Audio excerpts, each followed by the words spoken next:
Grace, mercy, and peace belong to you. They're free gifts from the one who was and is to come. Amen. As you probably know by now, I love to collect stories, which is why I've shared parables of Jesus these past 3 weeks, stories that illustrate what I call the great expectations that God has for God's people. These stories teach us how God expects us to behave toward God and toward one another. From the story of the Good Samaritan, we learn that we are to care for our neighbor, and that our neighbor is anyone in need. From the sisters Mary and Martha, we learn the importance of making time to listen to what God has to teach us.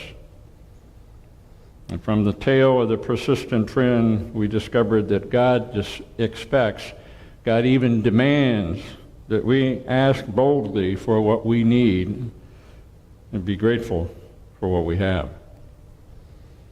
Such are the expectations of our God. And now this morning, in the fourth and last in our series of stories, we consider the parable of the rich fool, which I would like to interpret with yet another story, this time from my own experience. About 2 years ago, I disappeared for a week. You probably didn't even notice, did you? I traveled to southern Indiana to spend time with a group of Benedictine monks because I wanted to learn what they could teach me about spiritual discipline. I'm still learning. At one point, one of the monks, Brother Martin, shared a vignette that has stayed with me ever since. It seems there were these two monks who were living side by side, and both worked on making baskets for the weekly marketplace of the monastery. If you know anything about the Benedictines, work and prayer go hand in hand. One day, the one monk heard the other asking from his cell, "What am I going to do? The market is about to open, and I have nothing with which to finish my baskets." At once, the listening monk went back into his cell and took off all the handles from his baskets, which he had just finished, and offered them to his brother, who had none. "Here, I don't need these. Take them and put them on your baskets." Thus it was, in one great act of charity, that the compassionate monk saw to it that his brother's work was finished, while his own remained incomplete. Now, this charming little story about the hidden meaning in the parable of the rich fool speaks to the expectation that we are to be rich toward God, that we are the wealthiest when we share the richness of God's grace and mercy with one another.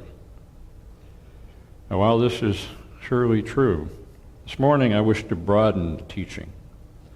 Broaden it by suggesting that if ever there were a parable from Jesus for the times in which we live today, it is this story of the poor, misguided, rich fool from the Gospel of Luke.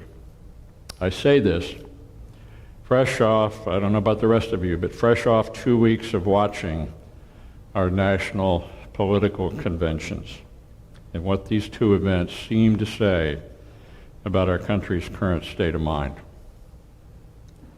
It can be easy to read the parable from Luke as a cautionary tale about the love of money, or how someone who has more wealth than he knows what to do with and who seems not to care or notice that others are struggling.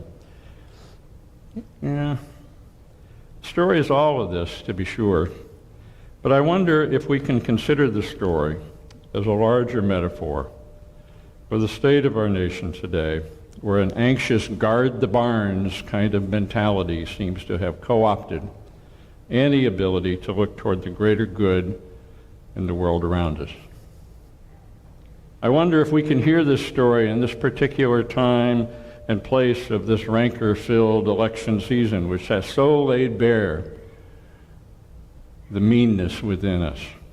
I wonder if we can hear the truth of this parable at this time and place, when a dark and negative dynamic seems to have gripped our national psyche. I wonder if we can see what's happening as we slowly separate ourselves into opposing camps of those who have and want still more, and those who have not, or not as much, and who are pretty mad about the state of their lives in general. It all reminds me of that old movie, Network. Anyone remember Network? Where the main character throws open his apartment window and screams out into the street, "I'm mad as hell and I'm not going to take it anymore." Ever feel that way? Come on, we all do it sometime. Such is the state of affairs when so many silos are so full to overflowing, yet so many souls seem empty and devoid of the richness of God. This parable is calling all of us, you and me, to equal account. This story of the foolish man reminds us to consider our values. See, our bird is back. Delighted in his good fortune, much like a lucky lotto winner, the rich man focuses on his well-being alone, on his security, on his wealth, on his comfort, only to discover, what does he discover? He discovers too late that he has forgotten or neglected or ignored his spiritual and relational life. His comeuppance is a stark reminder that death is the great equalizer of us all, as my friend Bruce Epperly always reminds us, and that death challenges us to consider what is truly important for us and for those around us. From such an ultimate perspective, ultimate concerns emerge. Are our values what we say they are? Are they? Or have our values in this oddly divisive year been swallowed up by the pressures of the world, fed by a warped political dialectic? A dialectic that would have us ignore the biblical welcome to strangers and refugees, or have us turn a blind eye to the concern of justice for all, and a deaf ear to the cries of the most vulnerable. You know, the ones we so casually push to the margins, as if they don't matter because their plight, well, it's their own fault. As we have seen all too recently, even close to home, the attitude of "not in my backyard" seems to be alive and well. This parable of the rich fool who only regards himself at the expense of others challenges us to consider what it means to stand at the intersection of faith and cultural polarization. Do we really hear the expectation that we are to be rich toward God by being rich toward each other, especially those who need a hand? Or are we at the core of our living nothing more than what Peter Rhea Jones so provocatively called practical atheists?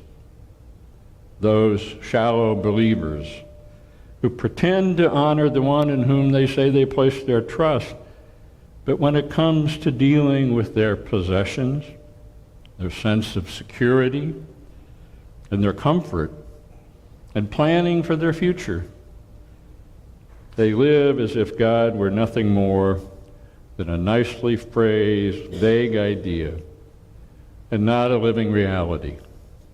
A living reality that one day calls each of us to account and piles all we have clung to so tenaciously into one big garage sale. The many follies of this poor rich fellow: preoccupation with possessions, security and a false sense of self-sufficiency, greed, hedonism, practical atheism, All of these are vector opposites of being rich toward God. Being rich toward God is not so much a matter of individual piety, though it could certainly be that, as much as it is also a matter of good public policy.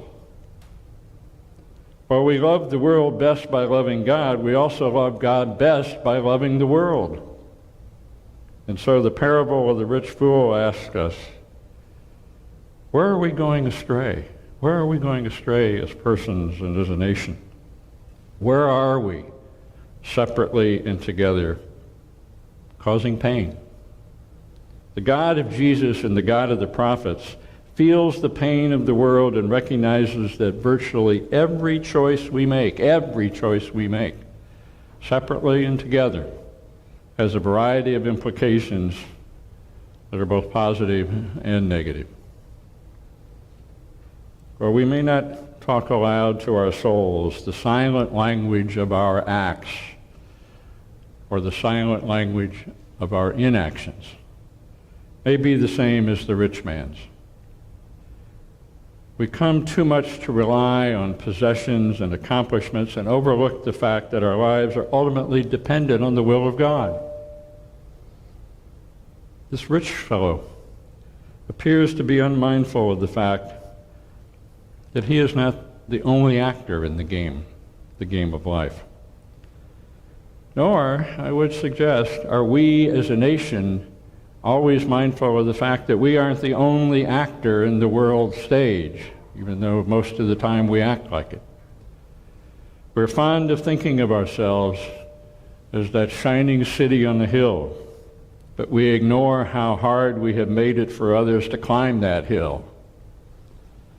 Can't let them get too close, you know. We might lose some of our stuff. In the fulsome economy of God, both earning and sharing are essential to holding the fabric of God's world together. The rich fool reminds us that there is a connection between our monetary and our spiritual health, and the upside-down, counterintuitive kingdom to which God summons us and asks us to live. Now, it's right and it's natural and normal to keep something aside for retirement, for our needs, and yes, even our expirement, a phrase I heard for the first time the other day about the ultimate next step journey, our expirement. But this parable of the one who saw only what he had says we can do more. We should do more. Because one day others may want to do more for us. Now, even as I say this, I hear the voice in my head of my former pastor from Denver, who's now president of a Lutheran seminary. I hear the voice of Pastor Rick saying to his congregation, if I could teach you one thing, it would be how to give yourself away. That is what the expectation of being rich toward God is all about. Sharing from the fullness of our silos so that another may be enriched, not just with the material needs of life, but as that other well-known movie title suggests, enriched so that we can pass on the richness of God to another. Pay it forward. It's also the story of those two monks. The narrator ends the vignette by saying the work of the monk who gave his handles away was now incomplete. But I ask you, was it? Or was the monk fulfilled by his incompleteness? By his giving so that another could be made whole, was the giver not made complete himself? For such is the way of the cross. Shalom and amen.